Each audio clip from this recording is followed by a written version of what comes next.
The making of Germany and Italy.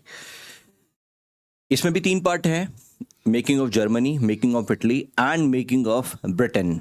इसका थोड़ा सा अलग केस है, इसका रेवोल्यूशन वाला नहीं है। क्या है वो आगे पढ़ेंगे। पहले जर्मनी का देखते हैं। देखो, जर्मनी में जो सबसे बड़ा रोल प्ले किया वो आर्मी ने रोल प्ले किया, और आर्मी में ओटो वॉन बिस्मार्क इनको कहा जाता है, लौह पुरुष कहा जाता है इनको जर्मनी का।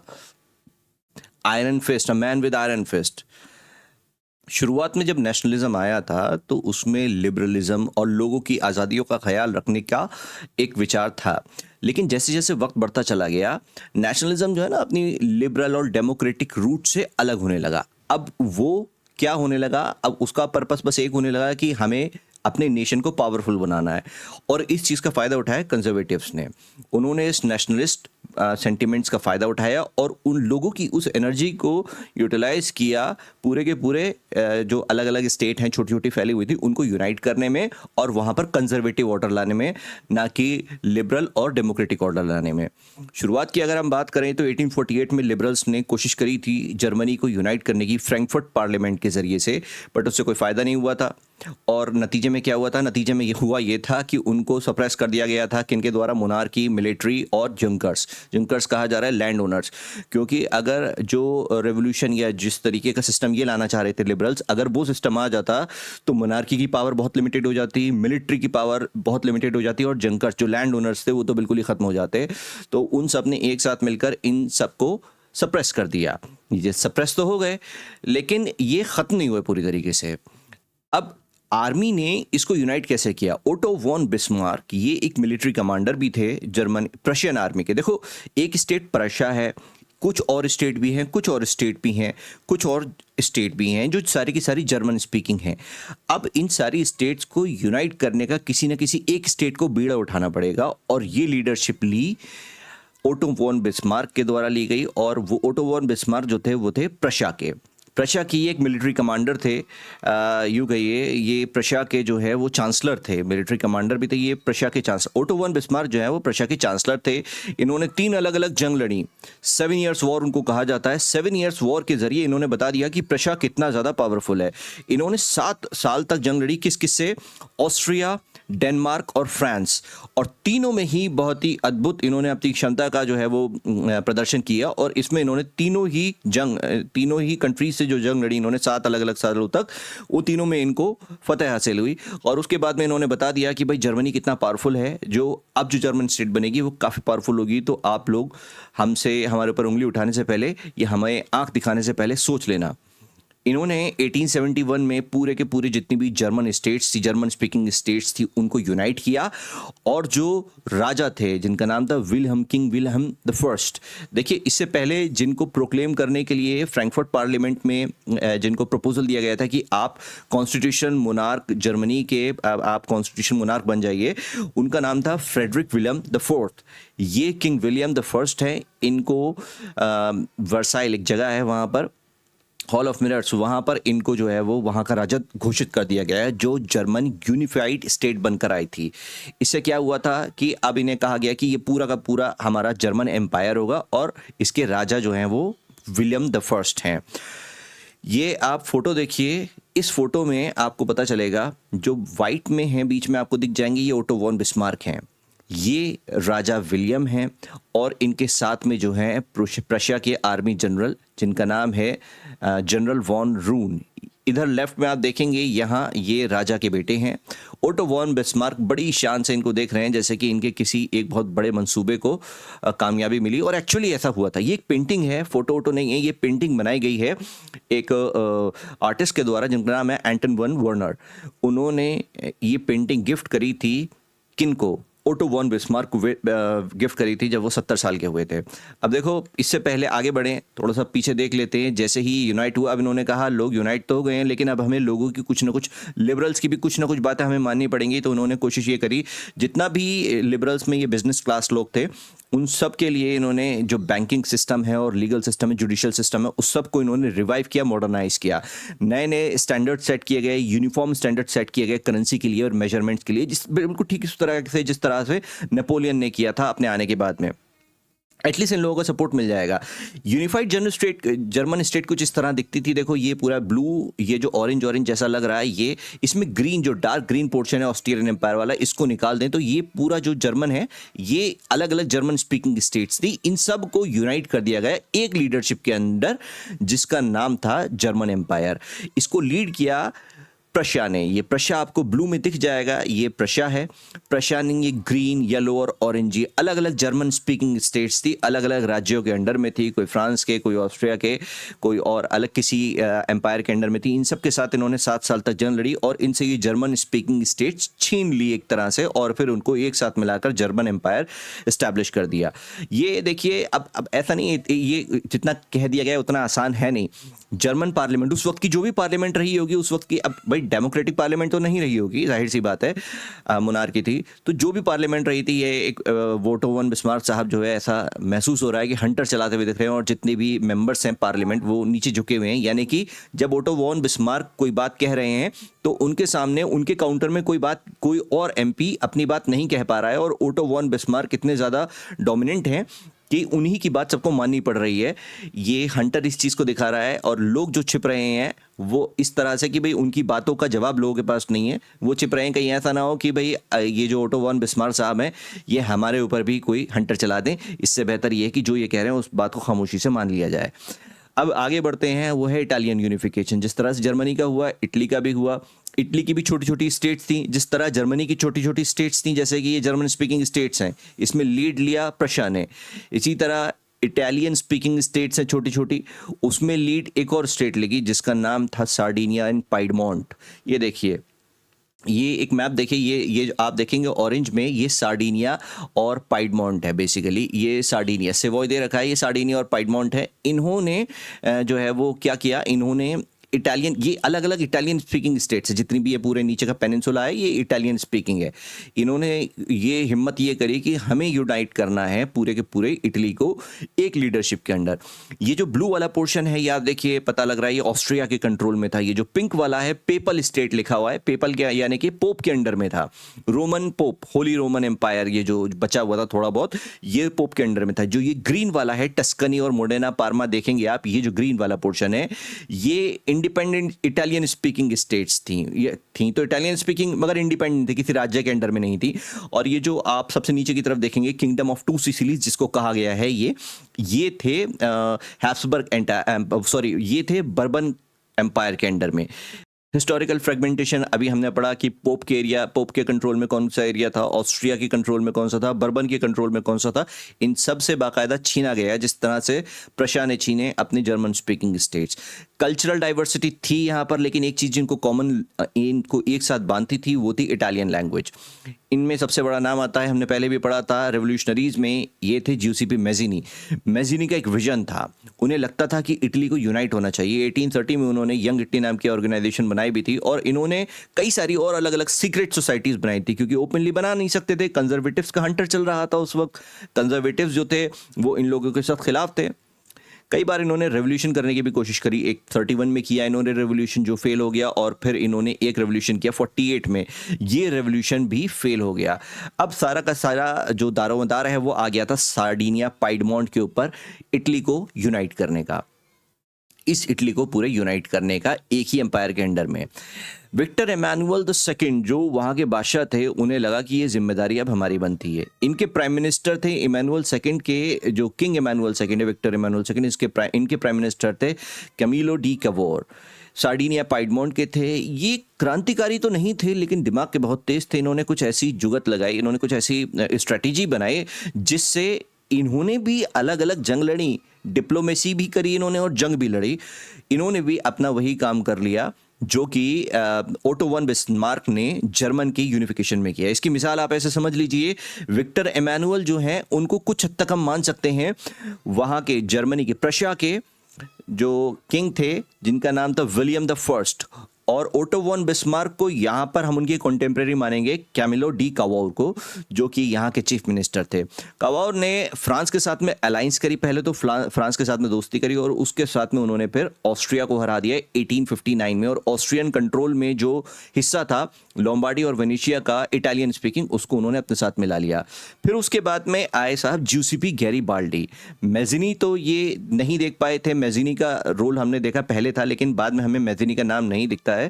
हम देखते हैं यहाँ पर ज्यूसेपी गैरीबाल्डी, इन्होंने एक वॉलंटियर्स की टीम सदर्न इटली में जो किंगडम ऑफ टू सिसिलीज हैं, यहाँ देखिए ये नीचे की तरफ जो किंगडम ऑफ टू सिसिलीज है, यहाँ पर इन्होंने वॉलंटियर्स सिर्फ इसलिए कि इटली को यूनाइट कर दिया जाए, कुछ लोगों को इन्होंने इकट्ठा किया, अपने सपोर्ट में लिया और उसके बाद में ये पहुंचे नीचे की तरफ, इन्होंने कैंपेन किया और जो स्पेनिश ये जो बर्बन रूल था स्पेनार्ड्स का, बर्बन डायनेस्टी, इसको हटाकर इन्होंने पूरा का पूरा ये जो हिस्सा है ये सौंप दिया विक्टर एमानुएल को, और इन्होंने वो पावर खुद नहीं रखी।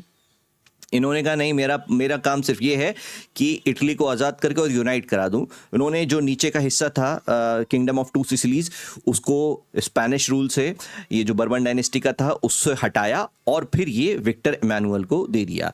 पेपल स्टेट्स भी इन्होंने ये जो कैमिलो डी कावौर हैं, इन्होंने किसी भी तरीके से पेपल स्टेट्स पर भी कब्जा कर लिया, और यानी पोप की अथॉरिटी को वहाँ से हटाकर इटली में उसको मर्ज करवा दिया, और पूरे इटली का जो किंग है, जो कि सिर्फ सार्डिनिया पाइडमोंट के थे पहले, विक्टर एमानुएल को पूरी की पूरी इटली का किंग घोषित कर दिया गया।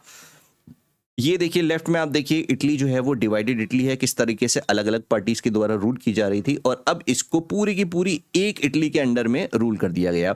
ये जो हिस्सा है आप देखेंगे, अगर ये छोटा सा पिंक वाला जो हिस्सा है ये फ्रांस के कंट्रोल में है, ये तब भी था और अब भी ये फ्रांस के कंट्रोल में। नीचे वाला हिस्सा जो है वो इटली का है आज भी। लेकिन एक्चुअली इटली यूनाइटेड हो पाया या नहीं हो पाया, ये मुश्किल था, क्योंकि यहाँ पर वो जो नेशनलिज्म का एक रेवोल्यूशन जो था, नेशनलिज्म का जो एक पूरी क्रांति थी, वो पूरे नीचे तक नहीं फैली थी। बहुत सारे लोगों को पता भी नहीं था कि इटली क्या है। उन्हें तो बस एक नारा दे दिया गया, भाई आगे बढ़ना है आपको, एक नारा लगा दिया गया, ला तालिया एक नारा था जिसको दे दिया गया है। ज्यूसेपे गैरीबाल्डी ने नारा दिया लोगों को, बस लोगों को एक नारा चाहिए, गुस्से में है, अपना गुस्सा बस निकालने के लिए उन्हें बता दिया गया कि इस तरीके से आप इस पर हमला कर दीजिए, ऐसे कर दीजिए। लोगों को जो भीड़ होती है उसको मालूम नहीं कि किस तरफ लेकर जाना है। जो लीडर होता है वो डिसाइड करता है। यहां तक ये समझ लीजिए, अब सबसे बड़ा जो इनके पास टास्क था, इटली यूनाइट तो हो गया है, लेकिन लोगों को अभी नहीं मालूम था कि इटली है ही क्या। कई मरतबा तो बहुत सारे लोगों को ये लगा कि इटली जो है ला तालिया के जो नारा है, ला तालिया जो है, विक्टर एमानुएल जो है यहाँ के इटली के बादशाह, ये इनकी पत्नी का नाम है ला तालिया, इसलिए सब लोग ज़ोर से बोलते हैं ला तालिया। ये उनकी इग्नोरेंस की एक निशानी थी। अच्छा, इसके जो एलीट क्या ये समझ लीजिए कि जो अपर क्लास लोग थे, उन्हें लगा कि भाई अब हमें एक नया मौका मिल गया पूरे के पूरे इटली को इकोनॉमिक और सोशल पावर बनाने का, पॉलिटिकल पावर बनाने का। अब हमारे पास टेरिटरी बढ़ गई है, हमारे पास रिसोर्सेज बढ़ गए हैं, लोगों को यूनाइट करेंगे, लोगों को थोड़ा सा हम एजुकेट करेंगे इस बारे में, और फिर अपने इटली को स्ट्रांग बनाएंगे। अगला आता है unification of Britain. Unification of Britain कैसे हुआ, इसका बड़ा स्ट्रेंज केस है। यहाँ पर कोई रेवोल्यूशन ही नहीं हुआ। इसका अलग क्यों है? क्योंकि यहाँ पर कोई रेवोल्यूशन ही नहीं हुआ।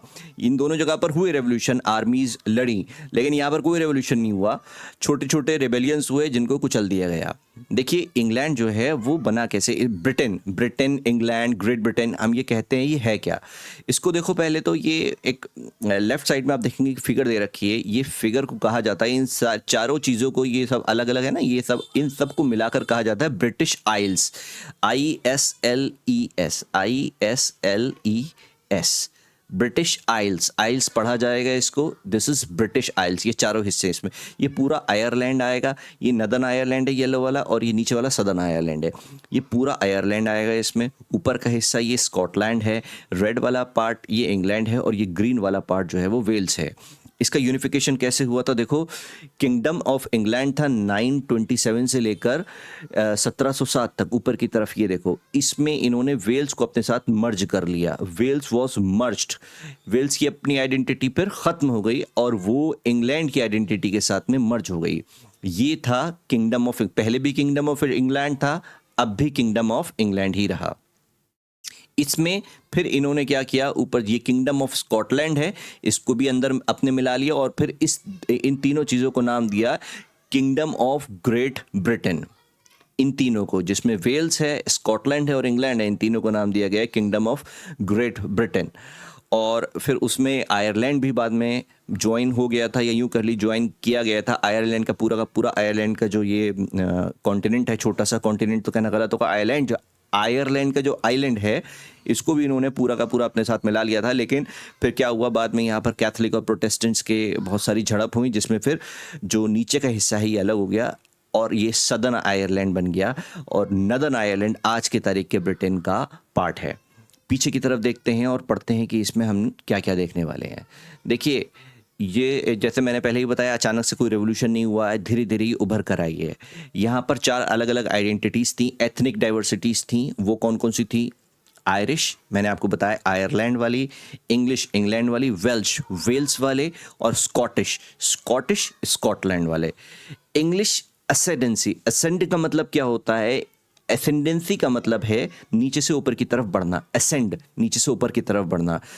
इंग्लैंड जो है, इसमें जो रेड वाला पोर्शन था इसका, ये काफ़ी ज़्यादा पावरफुल होने लगा, तो इसने अपनी डोमिनेंस जो है बाकी के आसपास के जो मुल्क हैं ये पावरफुल होने लगे, तो इसने अपनी डोमिनेंस, अपना एक्सर्शन, इन्फ्लुएंस करना शुरू कर दिया आसपास के कंट्रीज़ पर भी, जो इतने ज़्यादा पावरफुल नहीं थे।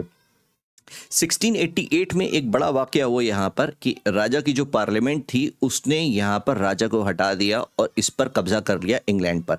पावर जो आ गई है पार्लियामेंट के पास में आ गई, और उन्होंने एक ऐसी स्टेट की फाउंडेशन डाली, एक ऐसी स्टेट की नींव डाली जिसमें जो इंग्लैंड होगी उसने अपने आसपास के जितने भी कंट्रीज हैं छोटे छोटे, उन सबको अपने अंदर मर्ज करना है, समाना है। 1688 में पार्लियामेंट ने पावर सीज कर ली और जो वेल्स है वो भी अपने अंदर उन्होंने मर्ज कर लिया। 1688 के बाद में फिर बात आती है 1707 की। 1707 में स्कॉटलैंड को एक एक्ट ऑफ यूनियन हुआ, एक्ट ऑफ यूनियन, जिसके तहत स्कॉटलैंड को अपने अंदर इन्होंने मिला लिया और उसको कहा गया kingdom of great Britain. Kingdom of great Britain में क्या क्या हो गया? किंगडम ऑफ इंग्लैंड, जिसमें वेल्स ऑलरेडी इंक्लूडेड है, और नॉर्थ की तरफ से स्कॉटलैंड भी अब उसमें शामिल हो गया। अब जो पार्लियामेंट नॉर्थ, स्कॉटलैंड भी शामिल हो गया है। अब जो पूरी एंटिटी है इसको पार्लियामेंट गवर्न कर रही है, तो पार्लियामेंट में क्योंकि अब स्कॉटलैंड भी उसका हिस्सा आ गया है तो स्कॉटिश मेंबर भी होंगे पार्लियामेंट में। लेकिन यहाँ पर इंग्लैंड के लोगों ने थोड़ी सी चालाकी ये करी कि उन्होंने जो भी ब्रिटिश मेंबर्स थे, जो भी स्कॉटिश मेंबर्स थे, स्कॉटिश मेंबर्स स्कॉटलैंड के जो मेंबर्स थे उनको बिल्कुल मार्जिनलाइज कर दिया और अपनी डोमिनेंस, जो भी इंपॉर्टेंट डिपार्टमेंट्स हैं या जो इंपॉर्टेंट पोजीशंस है पार्लियामेंट में होनी चाहिए, उन्होंने अपने पास रखी है और उनको एक तरीके से दरकिनार कर दिया, साइडलाइन कर दिया। अब उन्हें जब इस बात का एहसास हुआ, उन्हें ये लगने लगा कि कहीं ना कहीं हमारी भाषा को, हमारे कल्चर को सप्रेस किया जा रहा है। वो एक भाषा बोलते थे गैलिक लैंग्वेज। उन्हें ये लगने लगा कि हमारे ऊपर तो ये ब्रिटिश लैंग्वेज इंपोज की जा रही है, हमारी जो नेशनल ड्रेस है, हमारी जो आइडेंटिटी है, इसको सप्रेस किया जा रहा है। हमसे भी कहा जा रहा है कि अब हम इंग्लिश भाषा बोलें, हम अपने कल्चर को कैसे सप्रेस कर दें? हमारा अपना कल्चर है, हमारी अपनी पहचान है। तो ये इनके कल्चर को कई बार इसमें फिर इन लोगों में झड़प भी हुई, इंग्लैंड में और स्कॉटलैंड के। हाईलैंडर्स क्यों कहा जा रहा है? यहाँ पर जो ऊंचे इलाकों से लोग आते थे उन्हें फिर सप्रेशन फेस करना पड़ा इंग्लैंड का, और उन्हें कई मरतबा ऐसा भी हुआ कि उन्हें अपनी आइडेंटिटी को खोना पड़ा और बड़े बड़े लोगों के ग्रुप्स को अपनी आइडेंटिटी को खोना पड़ा और फिर वो भी मर्ज हो गए। तो पता ये चला हमें कि भाई इन्होंने स्कॉटलैंड को तो एक्ट ऑफ यूनियन 1707 के तहत इंग्लैंड ने अपने अंदर यूं कहिए कि मर्ज कर लिया। वेल्स को वो पहले ही अपने साथ मिला चुके थे, उसकी वेल्स की तो आइडेंटिटी ही एक तरह से खत्म हो गई। स्कॉटिश की भी आइडेंटिटी इन्होंने इरेज करने की कोशिश करी, लेकिन स्कॉटिश लोगों ने थोड़ा रिपेल भी किया और इस बात के खिलाफ आवाज़ भी उठाई, मगर उसका नतीजा क्या हुआ? कोई हासिल नहीं हुआ। स्कॉटलैंड इंग्लैंड के अंदर ही मिला रहा। फिर आयरलैंड को इन्होंने क्या किया? इसको फोर्सिबली 1801 में अपने अंदर इन्होंने इनकॉर्पोरेट कर लिया, फोर्स इंटीग्रेशन किया आयरलैंड का। उस वक्त तो पूरे के पूरे आयरलैंड को कर लिया गया था, लेकिन फिर कुछ समय बाद जो है वो जो नदर्न हिस्सा है वो अलग हो गया और सदर्न का आयरलैंड जो हमने पहले देखा था, साउथ वाला जो ग्रे पोर्शन में आप देखेंगे ये लेफ्ट में आयरलैंड का जो ग्रे पोर्शन है ये अलग हो गया फिर। लेकिन उस वक्त के दौरान 1801 में ये पूरा का पूरा आयरलैंड, ये पूरा का पूरा ब्रिटिश आयल जो है वो इंग्लैंड के कंट्रोल में आ गया था और इसको उन्होंने नाम दिया था kingdom of great Britain.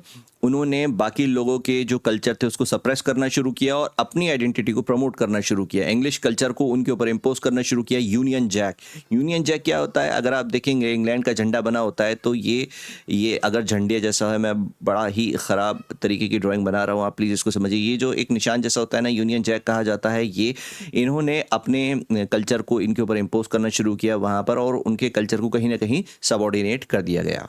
Next है विजुअलाइजिंग द नेशन को विजुअलाइज करना। नेशन एक कॉन्सेप्ट है, अब उसको विजुअलाइज, उसको क्या सोचा जाए, मतलब वो क्या चीज़ है, दिखती कैसी है, उसको एक इमेज बनाई गई उसकी, उसको पर्सोनिफाई किया गया। खाली नेशन को ही नहीं, कई सारी चीज़ों को पर्सोनिफाई किया गया, कुछ चीज़ों को ऑब्जेक्टिफाई किया गया। अगर हम टूटी हुई चेन्स को देखेंगे तो it represents freedom from slavery. इसी तरीके से नेशन को भी पर्सोनिफाई किया गया, उसको एक शक्ल दी गई, एक फीमेल की शक्ल दी गई, और उसको कहा गया एलिगोरी ऑफ नेशन। जैसे पर्सोनिफाई कर दिया गया, एक पर्सन के रूप में नेशन को दर्शाया गया। यहाँ पर जो नेशन है उसको ज़्यादातर 18th और 19th सेंचुरी में फीमेल्स की फिगर में दर्शाया गया। हमारे यहाँ पर भी जो भारत माता का कॉन्सेप्ट है, अवनींद्रनाथ टैगोर ने एक इमेज बनाई थी, तो वो भी कहीं ना कहीं इसी से ही इंस्पायर्ड है। फीमेल फिगर को बताया गया है, क्योंकि फीमेल फिगर जो है वो नर्चरिंग का जो है वो एक सिंबल होती है।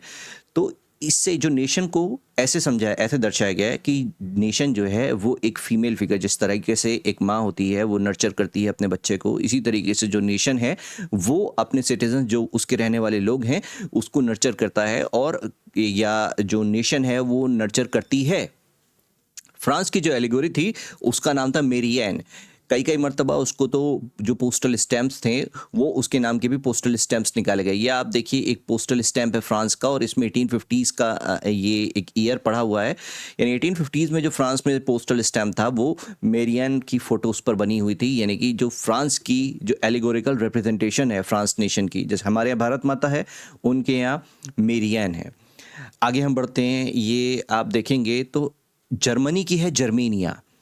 राइट साइड में देखिए फॉलन जर्मेनिया क्या दिखा रहा है कि जर्मनी की हार हुई है। जर्मनी के लोगों को जैसे ही ये पता चलेगा कि जर्मनी फॉलन, यानी कि ये she has been killed, may be कि उसको नीचा कर दिया गया है जंग के दौरान, ये दिखा रहा है कि अब ये लोगों के दिलों में जोश व खरोश भरने के लिए कि हमें जाना है और अपनी जर्मेनिया की हिफाजत करनी है। लेफ्ट साइड पे आप देखेंगे तो ये भी जर्मेनिया की ही एक इमेज बनाई गई है, जर्मनी को रिप्रेजेंट कर रही है। ये भी ओक लीव्स का इसने ताज पहना हुआ है और इसके हाथ में तलवार है, ये दिखाने के लिए कि अगर कोई भी उसकी तरफ है। अनशेथित स्वॉर्ड का मतलब ये है कि ऐसी तलवार जो म्यान में नहीं है, that means she is ready for a fight. She is ready to take anybody who is going to make an incursion। जो भी उसके मुल्क में घुसने की कोशिश करेगा वो उससे निपटने के लिए पूरी तरह से तैयार है। ये Germania guarding the Rhine valley और राइन रिवर। ये भी देखिए, अनशेथित स्वॉर्ड का मतलब ये होता है कि द पर्सन, अगर किसी के हाथ में एक ऐसी तलवार है जो म्यान में नहीं है, नंगी तलवार किसी के हाथ में है, यानी कि that person is very dangerous, और वो पर्सन पूरी तरीके से लड़ने के लिए रेडी है, अपने आप को बचाने के लिए या आक्रमण करने के लिए। यहाँ पर आक्रमण का कोई कॉन्सेप्ट नहीं है, यहाँ पर वो गार्ड कर रही है अपनी सीमा को। राइन वैली, जो राइन नदी है उसके आसपास का जो इलाका है उसको गार्ड कर रही है। यानी कि ये बताया जा रहा है कि जो पीपल हैं, जर्मन्स हैं, वो अब रेडी हैं। कोई भी उनकी तरफ आंख उठाकर देखेगा तो वो उससे अच्छे से निपटेंगे, उसका मुकाबला करेंगे अच्छे से। अब ये सिंबलिज्म जो है, ये सिंबल दिए गए नेशंस को और अलग अलग कॉन्सेप्ट को सिंबल्स दिए गए, इनका ओरिजिनेशन कहाँ से आया? ओरिजिनेशन हुआ फ्रेंच रेवोल्यूशन से ही। जिस तरह से फ्रेंच रेवोल्यूशन के दौरान शुरू में ही, अभी जब रेवोल्यूशन शुरुआत में अपने चरम पर पहुंचने वाला था, तो आपने देखा होगा रेड फ्रिजियन कैप, वो दिखाता था लिबर्टी को, आज़ादी को। ब्रोकन चेन्स, ये दिखाता था फ्रीडम फ्रॉम स्लेवरी। जस्टिस को दिखाया गया था, एक ब्लाइंड फोल्डेड वुमेन है, आंखों पे पट्टी बंधी हुई है और उसके हाथ में एक तराजू है। तराजू का मतलब वो सबको बराबर तोलने का जो है उसका ये रिप्रेजेंट किया जा रहा है कि वो सबको बराबर तोल कर देगी, इंसाफ करेगी वो। और आंखें बंद इसलिए हैं कि उसे इस बात से मतलब नहीं उसके सामने कौन आया है, वो सबको बराबरी से देखेगी। फ्रांस में जो एलिगोरी थी उसका नाम मेरियन था। जर्मनी में जो एलिगोरी थी नेशन की, उसका नाम था जर्मेनिया।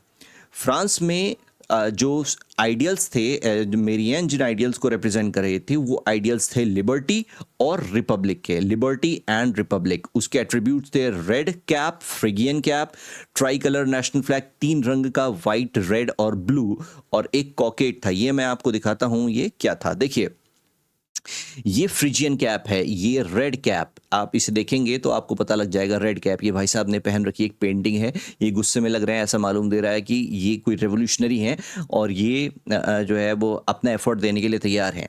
नीचे की तरफ आप देखिए, दिस इज कॉल्ड एज कॉकेड, ये कॉकेड कहा जाता है और ये अक्सर जो उस दौरान रेवोल्यूशन के दौरान जो हैट्स पहना करते थे लोग, जो इवन जो एरिस्टोक्रेट जो बाद में जो ऑफिशियल्स बने, एरिस्टोक्रेट्स का नाम लेना गलत है, जो ऑफिशियल्स हुए बाद में आज़ाद फ्रांस के, उन्होंने भी जो कैप पहनी थी तो उसके जो एकदम टॉप पर बीच में ये जो कॉकेड है फ्रांस को रिप्रेजेंट करने वाला ये बना होता था। जैसे देखो ये कैप है फ्रिजियन कैप रेड कलर की, इसमें ये कॉकेड बना हुआ है बीच में इसके। देखो राइट साइड में फिगर आप देखेंगे ब्लाइंड फोल्डेड वुमेन की, जो इनको लेडी जस्टिस कहा गया जाता है, यानी कि इनके एक हाथ में तलवार है, ये पूरी तरीके से जस्टिस करने के लिए रेडी हैं और आंखों पर पट्टी बंधी हुई है। इसका मतलब ये है कि ये जो है वो हर एक को, चाहे वो अमीर हो चाहे गरीब हो, ये नहीं देखेंगी कि वो कौन है।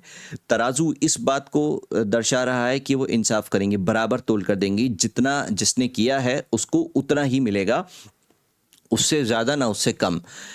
स्टेच्यूज ऑफ मेरी एन, देखो मेरी एन की तो हमने देखा कि उसके पोस्टल स्टैम्प भी वहाँ की सरकार ने 1850s में जारी किए थे। उसकी स्टेच्यू बाकायदा बनाकर कई कई चौराहों पर लगाई जाने लगी नेशनल यूनिटी के लिए, ताकि उसको देख के लोगों के अंदर एक भावना आए यूनिटी वाली, एकता की। जर्मनी में उसकी जो हमने पढ़ा, इसकी एलेगोरी का नाम था जर्मेनिया। जर्मेनिया पहनी हुई होती है एक क्राउन, ओक लीव्स का क्राउन पहनी हुई होती है। ये नीचे की तरफ देखिए, जो सिंबलाइज कर रहा है हीरोइज्म को, यानी कि वो किसी से डरती नहीं है। जर्मनी की जो जर्मन नेशन है वो, अगर उसकी हम एक फीमेल कल्पना करें तो वो नेशन किसी से नहीं डरती है और उसमें स्ट्रेंथ है, यूनिटी और नेशनल प्राइड की भावना उससे हमें हासिल होती है। स्ट्रेंथ किस हिसाब से, अगर उसके हाथ में हमने देखी कि तलवार है, यानी कि वो ताकतवर है, तलवार को चलाने में सक्षम है। यूनिटी है, यूनिटी यहाँ पर इन्होंने ये तो दिखाया है कि जो है वो ओक लीफ से वो उसके हीरोइज्म को दर्शा रहे हैं।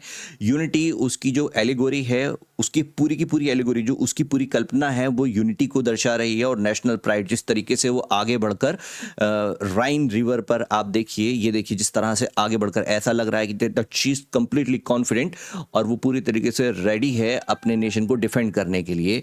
यहाँ पर ये तीन चीज़ों को इन्होंने एलिगोरीज में दर्शाने की कोशिश करी है। अब इसका पर्पस क्या था? इन दोनों का पर्पस, जितनी भी एलिगोरीज थी यूरोप में, इनका पर्पस था लोगों को यूनाइट करना, लोगों के जहन में एक इमेज बैठा देना, ताकि लोग ये समझें, अपने आप को अपने नेशन से एसोसिएट करके समझें। इनके कॉइन्स पर, स्टैम्प पर, पब्लिक आर्ट यानी कि चौराहों पर जो मूर्तियां लगाई जाने लगी, आर्ट्स बनाई जाने लगी, दीवारों पर जो है वो ग्राफिटी टाइप जो आर्ट होती, आर्ट बनाई जाने लगी, दीवारों पर उनकी पिक्चर्स दर्शाई जाने लगी। इस सब ने क्या है, नेशनल फीलिंग को फॉस्टर किया और सपोर्ट किया। लोगों ने एक दूसरे को सपोर्ट करना शुरू किया और लोगों के दिल में एक दूसरे के लिए जो है वो एक भाईचारे की भावना पैदा हुई कि हम सब एक हैं, और एक नेशनल यूनिटी की जो एक फीलिंग है वो काफ़ी ज़्यादा स्ट्रेंथन होती चली गई। अगला आता है कि नेशनलिज्म, जो हमने शुरू में पढ़ा था, नेशनलिज्म की शक्ल अब दूसरी हो जाएगी। नेशनलिज्म को कुछ लोगों ने अपने पर्पस के लिए, अपने पर्सनल मोटिव के लिए, अपने सेल्फिश मोटिव के लिए इस्तेमाल करना शुरू कर दिया। इसकी मिसाल हम यहाँ पर देखेंगे। देखिए लेट 19th सेंचुरी में जो लिबरल डेमोक्रेटिक एक जो इमोशन था वो उभर कर आया था और वो आइडियलिस्टिक था। ये माना जाता था हर किसी को आज़ादी होनी चाहिए, मेरा नेशन बड़ा है, आपका भी नेशन बड़ा है। लेकिन ये नोशन कि मेरा नेशन ही बड़ा है, आपका नेशन छोटा है, आप नीचे हैं, मेरा नेशन जो है वो ज़्यादा अच्छा है, ये चीज़ जो है फीलिंग वक्त के साथ साथ ये लोगों में आने लगी और ये इंपीरियलिस्टिक फीलिंग को इसने जन्म दिया। सबसे ज़्यादा ये फीलिंग आई थी यूरोप के लोगों में और कहीं नहीं आई थी। उन्होंने ही, यूरोपियंस ने ही पूरे दुनिया भर के लोगों को कॉलोनाइज करने की कोशिश करी और काफ़ी हद तक उन्होंने उनको एक्सप्लॉइट किया। हमें भी, हिंदुस्तानियों को भी कॉलोनाइज किया गया अंग्रेज़ों के द्वारा। खैर वो एक दूसरा टॉपिक है। अभी हम देखते हैं कि जैसे जैसे ये शुरू में जो नेशनलिज्म था वो लिबरल था, बाद में नैरो होता चला गया और इंटॉलरेंट, इसलिए क्योंकि ये बताया गया मेरा नेशन सबसे ऊंचा, सिर्फ मेरा ही नेशन सबसे ऊंचा है, आपका नेशन उतना ऊंचा नहीं है। जो नेशनलिस्ट ग्रुप थे, जैसे फ्रांस के नेशनलिस्ट, जर्मनी के नेशनलिस्ट और दूसरे जो नेशनलिस्ट ग्रुप थे जो नेशन बन गए थे, वो एक दूसरे को नीचा दिखाने की कोशिश करने लगे अपने आप को ऊंचा करने के लिए। और इवन यहाँ तक ये फीलिंग इस हद तक इंटेंस हो गई कि वो जंग लड़ने के लिए भी एक दूसरे से तैयार हो गए। अब इन्होंने क्या किया, यूरोपियन पावर्स ने, जब इनके तो नेशन स्टेट बन गई थी, जिनके भी नेशन स्टेट बन गई थी, अब उन्होंने ये कहा कि हमें अपने नेशन को मजबूत करना है। मजबूत कैसे करेंगे? दूसरे के रिसोर्सेज को भी छीन लेंगे और अपने यहाँ पर उनको लगाएंगे, अपने नेशन को सजाएंगे। और इन्होंने अपने जो लोग हैं उनको मैनिपुलेट किया, उनके जज्बातों को मैनिपुलेट किया और अपने लोगों को इस बात के लिए आमादा किया, उनको राजी किया कि वो उनके इस मकसद में उनका साथ दें कि जाएं और दूसरे एरियाज को कोलोनाइज करें, चाहे वो अमेरिका का कोलोनाइजेशन हो, चाहे वो साउथ अमेरिका का हो, चाहे ऑस्ट्रेलिया का हो, चाहे एशिया के अलग अलग कंट्रीज़ का कोलोनाइजेशन हो। ये सारा का सारा लोगों ने, जो वहाँ के जो रूलर्स थे, उन्होंने लोगों के इमोशंस को, उनके सेंटिमेंट्स को मैनिपुलेट किया और उनको अपने आप को सपोर्ट करने के लिए राज़ी किया किसी तरह से। ये तुम देखो एक पिक्चर है, ये क्या दर्शा रही है। ये बीच में आप देखिए, ये हैं ब्रिटेन को दिखाया जा रहा है बीच में, ये ब्रिटिश एम्पायर की जो है ये क्वीन, ऐसा महसूस हो रहा है। ये ब्रिटिश एम्पायर की, ये ऊंचे से बैठी हुई हैं और ये देखिए एक तरफ, ये देखिए यहाँ पर ये अफ्रीका को रिप्रेजेंट कर रहे हैं, ये थोड़ा नीचे में है, ये भी नीचे में है, यानी कि ये ऊंचे, इन्होंने पूरे अफ्रीकन नेशन को भी इन्होंने सब्जुगेट किया हुआ है और ख़ुद पूरी दुनिया पर, ये जो दुनिया जो है वो इनका तख्त बना हुआ है और इस तख्त को कोई इंसान उठाए हुए, यानी कि इन्होंने पूरे दुनिया भर के लोगों को ग़ुलाम बनाया हुआ और ख़ुद एज अ रूलर जो है उस पर बैठे हुए हैं, बाकी जो है वो सब इनके सेवक हैं। ऊपर की तरफ अगर आप देखेंगे तो आप ये देखिए, ये ब्रिटेन का एक छोटा सा कंट्री है, इसने किस तरह से पूरे अमेरिका को, अफ्रीका के हिस्से को, ऑस्ट्रेलिया को और इंडिया को पूरे किस तरह से कोलोनाइज किया हुआ था इन्होंने और बुरी तरह से इन्होंने एक्सप्लॉइट किया था। बाकी के लोग जो हैं वो पिक्चर में ये दर्शाने की कोशिश की जा रही है कि ये ऑब्जर्व कर रहे हैं किस तरह से इन्होंने कॉलोनाइज किया हुआ है। हर जगह के देखिए, जहाँ जहाँ इन्होंने कॉलोनाइजेशन फैलाया था वहाँ का हर कोई बाशिंदा आपको दिख जाएगा। इधर आपको ये यहाँ देखेंगे आप, एलिफेंट पे बैठे हुए कुछ इंडियंस भी आपको दिख जाएंगे। ये अंग्रेज़ों ने इनको कंट्रोल किया हुआ है। ये सारी चीज़ें हमें देखने को मिल जाएंगी। ये बता रही हैं कि किस तरह से नेशनलिस्ट सेंटिमेंट को इन्होंने इंपीरियलिस्टिक सेंटिमेंट में कन्वर्ट कर दिया। रोमांटिक नेशनलिज्म का राइज जो हुआ था वो तो हम पहले ही पढ़ चुके हैं। यहाँ पर एक वर्ड दे रखा है Balkans. Balkans a powder CAG of nationalism. Powder CAG का मतलब क्या है कि ये बारूद था। बाल्कन के नेशन से जो शुरू हुआ ये, तो उसके बाद में ऐसा फैला कि पूरी दुनिया भर में फैलता चला गया। बाल्कन्स वो रीजन है जो ओटोमन के कंट्रोल में था। ये ग्रीस का जो रीजन है, ग्रीक स्टेट्स और आसपास ये कॉन्स्टेंटिनोपल, कुछ हद तक टर्की के कुछ हिस्से और आज की जो यूरोपियन स्टेट्स हैं, इनको बाल्कन्स कहा जाएगा। आज की सारी यूरोपियन नहीं, टर्की के आज का जो टर्की है उसके आसपास की जो यूरोपियन स्टेट है वो रीजन बाल्कन्स कहा जाता है। जिस तरीके से वहाँ पर रोमांटिक नेशनलिज्म का राइज हुआ और फिर पूरे 1821 में साहब रेवोल्यूशन शुरू हो गए। आगे 1830 में उन्होंने अपनी आज़ादी ले ली और फिर पूरे यूरोप के लोगों को भी उन्होंने इंस्पायर किया।